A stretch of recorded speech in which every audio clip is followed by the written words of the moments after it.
Well, I'm very proud of our football team last week and how they played and how they competed and how they performed. Obviously, we didn't finish the last minute and 6 seconds of the game the way we should, and we ended up with the loss in the outcome of the game.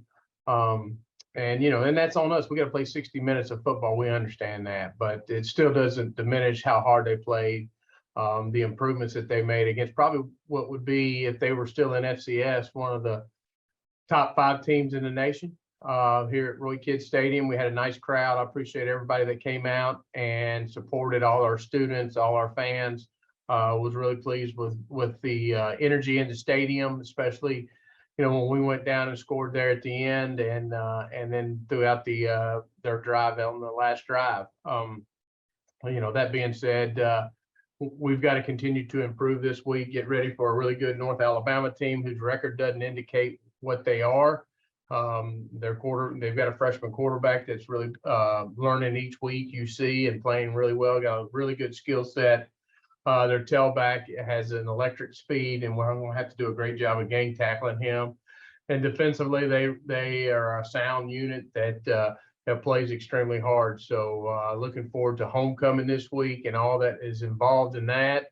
I think we're anticipating great numbers going to be back here on EKU's campus, and hopefully they all make it into CG Bank Field and Roy Kidd Stadium, because we need them to be loud and proud and get after it 3 o'clock on Saturday. And we're really excited about the opportunity to get back out there. The weather's going to be better than it is today, I promise you that. So better be better than it is in this office. But anyway, I appreciate that. Appreciate everybody coming out, and I'll open it up for any questions.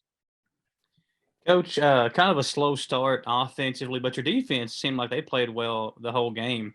Talk about, the way your defense played, and then offensively, maybe what you can do this week to kind of get off to a better start. Well, I think, very proud of how our defense did play. I mean, we gave them 10 points early. But then we settled in and started making some plays and started getting some, getting them off the field and getting third down stops and all that good stuff. And so really proud of how they physically played. We challenged them all week, knew it would be a physical game, knew it would be that type of ball game. They were big up front. They had a lot of new transfers in. They're working their way up to FBS and Conference USA. And so we knew we had a challenge. And, I thought our front seven played extremely well. I thought our back end played well too. I was pleased with them. Offensively, I think you got to give Sam Houston some credit too. That might have been the best defense we faced all year. I can't sit here and say for sure, but very equal to every defense. Whoever we thought was the best, very equal to them. And at times it takes you a little bit to get going. Thought there in the second quarter we got everything going. We got it back. We had the fumble there that really took some momentum out of us. When they recovered it in the end zone, it should have been a scoring opportunity there, which could have been the difference in the game. Maybe you don't know that, but it could have been. And so I thought offensively, it's just they're a good defense. We were good offense. It took some time to get going. Talk about that last drive when Parker throws the touchdown. How hard is it, whenever you have a big play like that, to refocus guys and go, okay, guys, we still got to go out there and get a stop. Just talk about that situation with the touchdown, and then trying to calm everybody back down and get a stop on the other side. Well, there's two ways to look at that whole situation. We get down there and we're on I think it was the 1 or the 2, and we run the ball and get knocked back. We come back out and we decide to run. Basically, it was an RPO. We could have ran or thrown it. We decided to throw the fade to Higgins there in the end zone, who did a phenomenal job on the catch. And it was a great ball by Parker. A lot of people are like, well, why didn't you run it out? Why didn't you run it out? Well, I agree. Why didn't we? But the way the game had been going and the game dictated, I don't know if that's what we needed. We just needed to score, and we scored. And our defense had been playing well. We put our trust in our defense and in our special teams. Probably the worst kickoff cover we had all night, and it wasn't bad. They got back to the 28, so it's not like it was killing us. And our defense was playing, in my opinion, playing the way they should have played. we had the one situation that happened, and they gained some yards there, and that now they're 4 yards away from kicking the field goal. And so now you got to play different, and you got to think different, because you got to try to keep them out of field goal range. And their kicker was really good. I think he was FCS Player of the Week, Special Teams Player of the Week in some polls. So, he had a good night, and he nailed that thing through. And then at the end, we were just trying to find a way to break somebody loose, fumble the ball in the end zone. They fell on it. So, not disappointed at how we executed that, but, not in the point so much. And so, it's a tough situation to be in. Sometimes you want to try to drain it out, but we didn't do that. We chose not to do that. We chose to score, and we only scored one touchdown all night, so we wanted to make sure we got one. And last for me, with all the buzz going on about the transitioning for yourself as well as a head coach, it's obviously an exciting time for the program. But how much are you able to kind of keep that out of your mind and focus on the team, and or are you involved in those conversations as well? Obviously I'd be involved in them, but I'll be honest with you, Michael, with everything that's going on this year, I just want to win. I'm glad to be alive. I just want to win. I want these men to win a championship. I want them to feel what it's like in Richmond and at Eastern when you're a winner. And they're winners, but you know what I mean. I mean, a champion. And so I don't worry about all that stuff. I've been through all that before. When it happens, it happens. We'll worry about it when it happens. My job's to build a team that's good enough to beat teams like that. And I think we're doing that.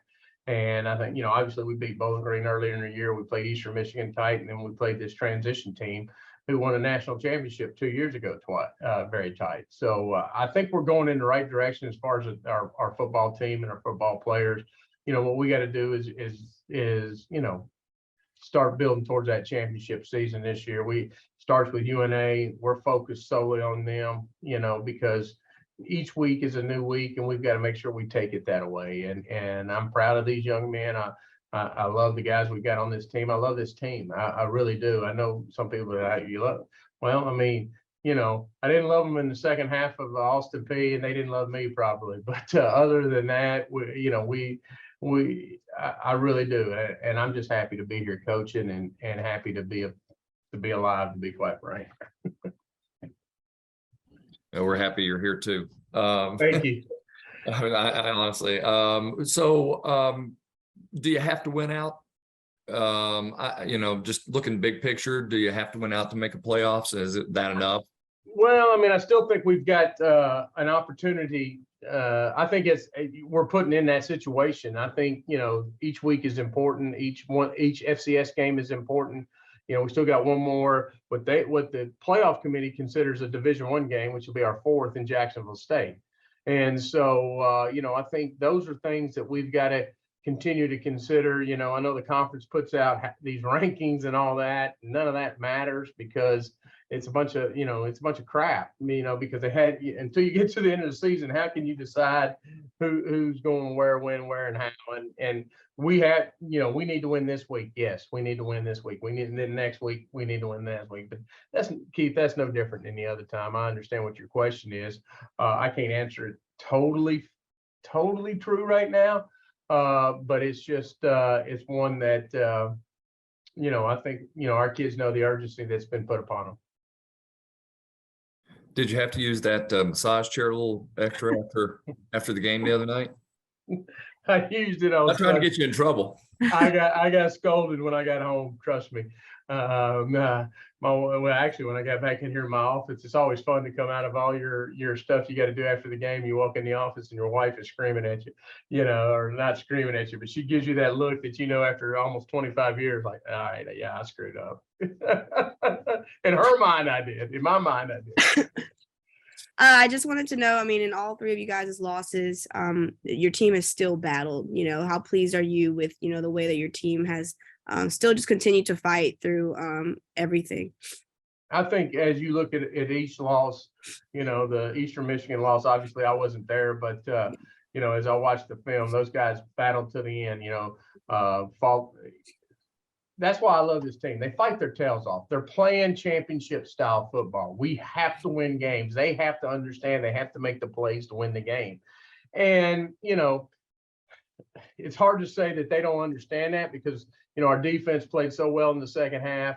And then boom, we go down and drive down and get the score. And then we do give up the last thing this past week that ends up costing us. But we've got to continue to understand what it takes to finish out 60 minutes. And that's coaching, that's playing, that's everything that's involved. But I've been extremely proud of this team and how they handle their business off the field, how they handle their business on the field. Do we have issues every now and then? Sure we do. I mean, we got 120 kids that are 110 that are involved in from 17 to 23 years old that are involved in everyday life, and they're going to make a mistake. But I'm so happy to be a part of it and glad that they let me coach them. And I think you'll see them fight all the way until the last bell's ring this season, and I don't know when that's going to be. Joeseph, first of all, man, just talk about filling the role of a player like Dak Allen and kind of what your goal might be filling in for a guy like that, and maybe talk about some conversations you and him have had as he kind of recovers and kind of maybe helps give you some advice and filling in for him.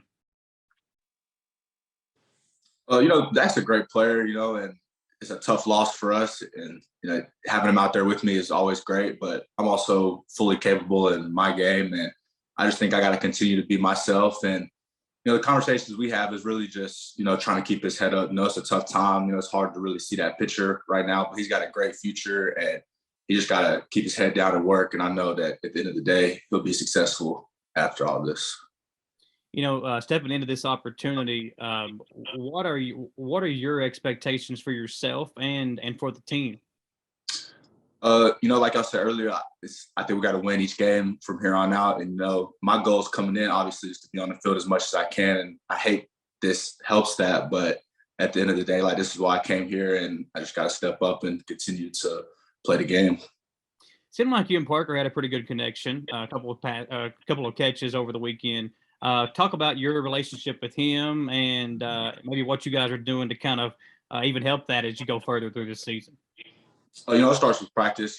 Parker's a great quarterback, and it's just repping this in practice, getting it down over and over. He makes it a lot easier. He's a great quarterback. He knows where to put the ball, and it just starts with hard work and practice. Last question for me. We've had 3 really good home crowds through these first 3 home games of the season. As a player, being out there on the field, what's it like looking up in the crowd and seeing, the amount of fans that have been there this past week? They were waving the pink rally towels. What's it like being there for that and just seeing the support you guys have had early on at home? It's awesome. It really is, especially for me. I came from the school. We honestly didn't have a great crowd at all. And I mean, I hate to say that, but it's been awesome to have. And it really gives you that extra motivation to go out there and do what you need to do. Joeseph, do you feel like this is a program that is close? Like Coach talked about building that championship program. Do you feel like it's getting close? I really do. Everything the coaches are doing here, it's really great. We do a lot of things that are comparable to that level. And I just think if we keep in this direction, we'll definitely get there. Ryan, same question, about the crowd. Obviously, it's been 3 really good crowds this year, and you've seen in the past, sometimes those crowds can kind of taper off toward the end. But now we got homecoming coming in. So expected to maybe even be a bigger crowd than what we had for the Paint the Town Pink game. So talk about that and what it's like playing in front of that kind of audience. Yeah, I love playing in front of that type of audience. The crowd's electric. It feels amazing, especially knowing that many people are there to support and love you because they really do care about what's going on during the game. So you look out in the crowd. I obviously see my mom every time first, but you look out in the crowd and you see maybe your friends, your family, and they're all just supporting you, loving you, wanting the best for you. You look over at the student section, they're going crazy, taunting the other team. It's just an amazing experience, and it's nothing else like it. I'm sure it's hard for opponent teams to come out in there and play us just because of the crowd. Talk about Coach Wells. Obviously, he's a fiery guy, and he takes up for his players. Though I feel like as a player, you would want somebody like Coach Wells who will fight for you tooth and nail. What's it like playing for him? He can get emotional at times, but sometimes that can also be a good thing for you guys. So talk about that and what it's like playing for him. Coach Wells is like having another captain out there because it's a guy who's just as fiery, just as passionate for the game that you're playing for him. It comes down to a lot of respect. Everybody in that room respects and loves Coach Wells. Even before his incident and all that, we want to work hard and we want to play for him. He wants the championship for us just as much as we want one for him. Just like I was asking Joseph, do you see like this program starting to take that step forward and getting closer? You got, a few more years on you than he does, just, so that has to make you feel pretty good going forward. Yes, sir. Especially after my first year, seeing us how well we've all developed and seeing us all grow and get stronger and bigger. And it's awesome, especially with the captains we have right now. And you heard it in Shane's first little interview. He said something about the foundation, laying the foundation of a championship team. And I think Coach Wells has put us on the right path and getting to that championship effort. And I think we are building our way right in the right direction. We're all trying to tug the rope in the same direction now. I really do enjoy what this team's doing. And kind of that being said, you heard me asking Coach, do you feel like you have to win out? I don't know if the players feel something like that, or if it's still just, we're worried about this week or whatever, Coach Wells and Coach Johnson always have the mindset, the next game is the most important game. So that's the type of mindset we always go into. Last game, we can't get that back. The next one's the most important one. And the next one after that, and the next one after that, and so on and so on. We win all of them, that'd be amazing.